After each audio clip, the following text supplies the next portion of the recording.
पत्नी की कई पत्नी हो, या तो हम पे चलन था राजा महाराजा में जमींदार हम खास तौर से, लेकिन एक पत्नी की कई पत्नी हो जाट गुजरों में होता किसी दूसरी जाति में नहीं। जो बोल रहा है उसके बारे में तो खैर क्या ही बात करें, वो तो दुनिया का शायद ही उससे घिनौना इंसान अब धरती पे कोई रहा होगा। बोलने से पहले सोचना ना, फिर भी कुछ भी गंद अपने मुंह से निकाल लेना, इसके बारे में तो कुछ नहीं बोलूंगा। लेकिन मेरा जो विशेष दर्द है वो ये है कि जो लोग सुन रहे हैं, जो समाज के विद्वान लोग और नेता लोग और बहुत बड़े बड़े वर्चस्व वाले लोग बैठे हुए यहाँ तालियां बजा रहे हैं, इसकी बातें सुन रहे हैं और अपना किसी न किसी रूप में हंस के समर्थन दे रहे हैं। मुझे दुख उन लोगों का है कि वो लोग राजनीति में गिर जाते हैं। लोग ये हमने सबने सुना है, लेकिन इतना गिर जाते हैं, इतना परेशान, इतने मजबूर, किस डर से ये इसकी बातों को सुन रहे हैं? कोई डर है, कोई लालच है, या कोई ब्लैकमेलिंग है कि टिकैत जैसा नेता यहाँ बैठा हुआ तालियां बजा रहा है, हंस रहा है और वो इसका विरोध तक नहीं कर रहा है। और सच मानना कि इस समाज में, इस सभा में बहुत बड़े बड़े टिकैत से भी बड़े बड़े नेता मौजूद हैं, लेकिन कोई विरोध नहीं कर पा रहा है। इसकी इन बातों का विरोध महिलाएं भी नहीं कर रही हैं। सरेआम लोग महिलाओं के साथ इस तरह की अभद्र भाषण, मतलब आप इस जो भी इसने बोला है उन बातों को रिपीट तक नहीं कर सकते। मैं खुद इतनी हिम्मत नहीं जुटा पा रहा हूँ कि जो इसने शब्दों में खुलेआम बोल रहा है ये मंच पर खड़ा होकर, मैं उन बातों को रिपीट तक नहीं कर पा रहा हूँ।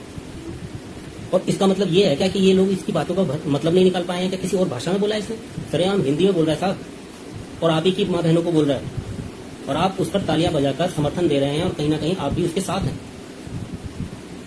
जो नेता ये नहीं जानता कि उसके मुंह से निकले शब्दों का महत्व उसके हाथ पैरों से या उसकी जिंदगी से भी ज्यादा होता है, क्योंकि उसके मुंह से निकले शब्द अमर हो जाते हैं। वो मर जाएगा, कोई फर्क नहीं पड़ेगा, किसी को ऊपर नहीं पड़ेगा, लेकिन मुंह से निकले शब्द हमेशा के लिए अमर हो जाते हैं। और ये शब्द समाजवादी पार्टी के लिए हमेशा अब खड़े रहेंगे। समाजवादी पार्टी के लिए ये किसी अंग में हुआ कोड है जिसमें ये रोज खुजली कर रहा है। इसे काट के फेंकना पड़ेगा समाजवादी पार्टी को।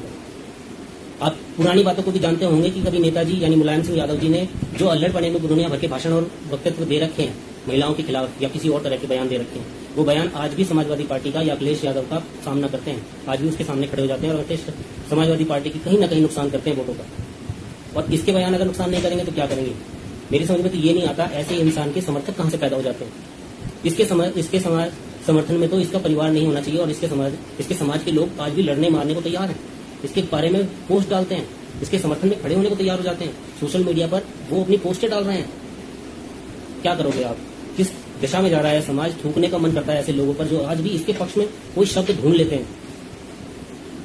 कुछ लोग कहेंगे कि हम ये बातें इसलिए कह रहे हैं क्योंकि इसने ब्राह्मणों पर भी बयान दिया है। देखो, ब्राह्मणों वाली बात ठीक है, ब्राह्मणों को इतना कमजोर मत समझो ना। ब्राह्मण अपना बदला लेने में कमजोर है, वो तो ले लेंगे। इसकी जमीन इतनी गर्म हो जाएगी चारों तरफ से, इसकी तो वो हालत ही खराब कर देंगे, उन्हें कोई समस्या नहीं। लेकिन ये ब्राह्मणों के दिए हुए बयान से भी कम से कम 1 महीने 2 महीने पहले का दिया हुआ बयान है, लेकिन आपने इसका विरोध तक नहीं किया।